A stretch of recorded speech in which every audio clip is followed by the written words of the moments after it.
और राजस्थान में बीजेपी की शानदार जीत के बाद बीजेपी कार्यकर्ताओं में उत्साह का माहौल है। राजस्थान में बीजेपी को पूर्ण बहुमत मिल गया। देखिए हमारे संवाददाता का बीजेपी कार्यालय से ये खास रिपोर्ट। आज राजस्थान में एक नई सुबह हुई है। रेगिस्तान में एक बार फिर कमल का फूल खिल चुका है। सबसे पहले आपको तस्वीरें दिखा दें, ये भाजपा का जो हेडक्वार्टर है यहाँ पर जयपुर में। यहाँ पर आप देखें तो तमाम जो यहाँ पर डेकोरेशन और तैयारियां हुई थी वो समेटा जा रहा है, क्योंकि अब जो है अब फोकस सेलिब्रेशन से हट के गवर्नमेंट फॉर्मेशन पे है। क्योंकि देखिए भाजपा को एक बहुत ही रिजाउंडिंग विक्ट्री मिली है, एक बहुत ही कंफर्टेबल मेजॉरिटी मिली है। जो मैजिक नंबर है वो भाजपा आराम से क्रॉस कर चुकी है। लेकिन अब जो सारा ध्यान है वो केंद्रित है गवर्नमेंट फॉर्मेशन पे। क्योंकि देखिए भाजपा की अगर हम राजस्थान में बात करें तो अब ये कई सीएम प्रोबेबल्स की कहानी है, कई सीएम उम्मीदवारों की कहानी है।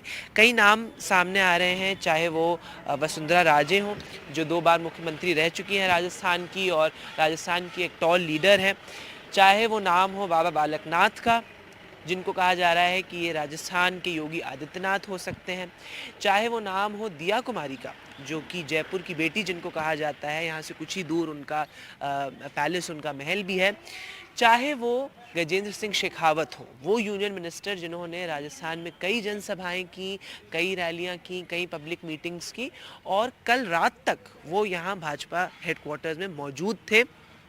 कल रात तक यहाँ पर मीटिंग्स कर रहे थे लगातार सीपी जोशी के साथ जो यहाँ के प्रदेश अध्यक्ष हैं। तो ये तमाम नाम सामने आ रहे हैं। किरोड़ी लाल मीना का नाम भी सामने आ रहा है। तो वो एक खींचतान जो है वो कहीं ना कहीं शुरू हो गई है। हालांकि भाजपा का जो आला कमान है उसने बड़ी ही चतुरता के साथ इस पूरी सिचुएशन को हैंडल किया। क्योंकि देखिए एक तरफ उन्होंने वसुंधरा राजे को डिसअपॉइंट नहीं किया, क्योंकि लास्ट में हमने देखा वसुंधरा राजे ने लगभग 70-75 जनसभाएं करी, लगभग 53 करी टू बी प्रिसाइज। और वो लास्ट में हमने देखा कि शुरू में भले ही थोड़ी हेजिटेंट रही हो, लास्ट में वो भी सामने आकर ब्रांड मोदी को उन्होंने पूरी तरीके से एंडोर्स किया। लेकिन उसके बावजूद भाजपा ने लास्ट तक कोई सीएम फेस अनाउंस नहीं किया, ताकि कोई कैंपिज्म जिसको हम कहते हैं अंग्रेजी में वो ना आए, जहाँ तक कि परसेप्शन या नैरेटिव की बात है। लेकिन अब जो कहानी है वो जयपुर से शिफ्ट होकर दिल्ली जा चुकी है। अब दिल्ली में बाबा बालकनाथ को का समन्स कह लें, जिसको आला कमान से भी आया। यहाँ पर जयपुर में चर्चा चल रही है कि अब अगला सीएम कौन होगा। तो ये अब देखने वाली बात रहेगी। गजेंद्र सिंह शेखावत और तमाम जो सेंट्रल टीम है बीजेपी की, जो यहाँ पर जिन्होंने आला कमान की तरफ से पूरी कमान संभाली, वो फिर आएंगे और जयपुर में पूरा एक्शन फिर से होगा।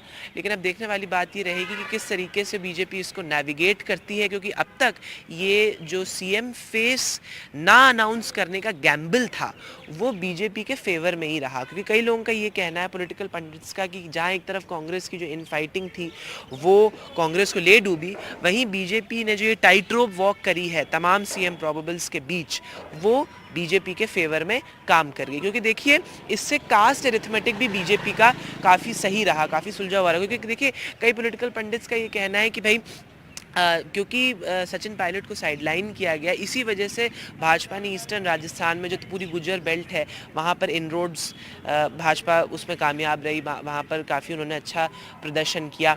तो कास्ट एरिथमेटिक सही बैठा, बीजेपी के फेवर में बैठा। ट्राइबल एरिथमेटिक बीजेपी के फेवर में बैठा। क्योंकि कल मैं तमाम कांग्रेस ऑब्जर्वर्स से जब मैंने बात करी तो उनका ये कहना था कहीं ना कहीं वो इस बात को माने कि ट्राइबल जो बेल्ट है या ट्राइबल सीटें हैं वहाँ पर कहीं ना कहीं प्री पोल अलायंस अनाउंस कर देना चाहिए था कांग्रेस को। ऐसा उनका, कई लोगों ने इस चीज़ को कंसीड किया, कई लोगों ने इस चीज़ को माना कि वो हमें वहाँ पर हमें थोड़ा सा अपना जो जिसको सामंजस्य या जिसको कहते हैं एरिथमेटिक, वो सही बिठाना चाहिए था। दूसरी बात जो कांग्रेस ने कही, कांग्रेस के कई बड़े नेताओं से मेरी बात हुई कल, और उन्होंने ये कही कि डिवीजन ऑफ वोट्स भी एक फैक्टर रहा।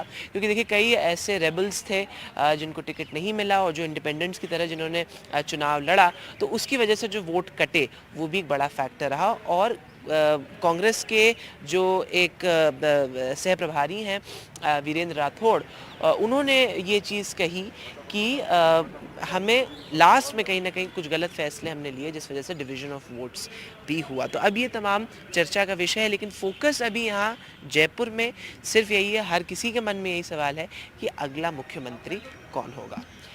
जयपुर से अपने कैमरा सहयोगी सचिन गुप्ता के साथ वेदांत, NDTV।